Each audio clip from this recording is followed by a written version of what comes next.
Good day and welcome to MPTV's Weekend News Roundup. I am Lukman at King. On the Weekend News Roundup, I bring you interesting stories, amazing headlines, and the news you can trust. The search for the next generation of creative talent has begun as the Idoma Talent Hunt officially kicked off with auditions, attracting young participants from across the Idoma nation.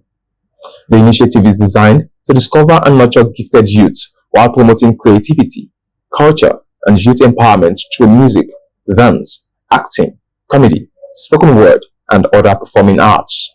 Contestants described the competition as a unique opportunity to showcase their abilities and pursue their dreams, expressing appreciation to the organizers for creating a platform to spotlight emerging talents.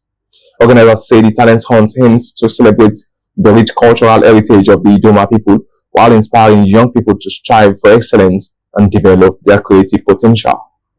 Successful contestants will advance through subsequent stages of the competition before the grand finale, where outstanding performers will be crowned and rewarded as ambassadors of Idoma talents. Appreciate the organizers of this event and more particularly acknowledge the chairman of the youth committee and his entire members who have put this event. My expectations are high, they are quite high. I know the Idoma nation is a blessed people, and as a proud son of the Idoma nation, I came here with hopes, with high hopes. I'm very happy about the organizers of this competition, and I want to believe that we'll be having good results. People will get visibility, our voices will be heard, and I came here to win actually. Well, the atmosphere is great, and I believe I'm going to, emerge as a winner by God's grace. A woman from Katsina State has narrated how armed bandits killed her husband and one of her children before abducting 5 of her other children during an attack on her community.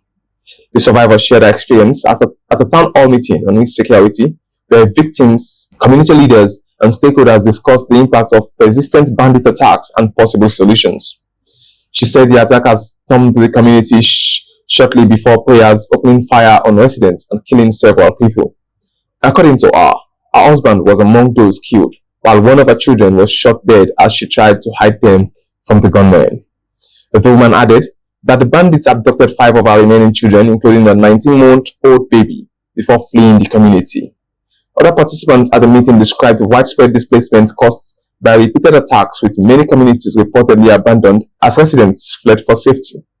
The forum also examined concerns over illegal mining and insecurity, with miners rejecting allegations that they financed armed groups and insisting that banditry has severely disrupted mining activities in the state. A lecturer in the Department of History at Moses Orisio at Dasu University Makurdi, Professor Gabriel Nyito, has been shot dead by unidentified gunmen at his residence in the Benue state capital.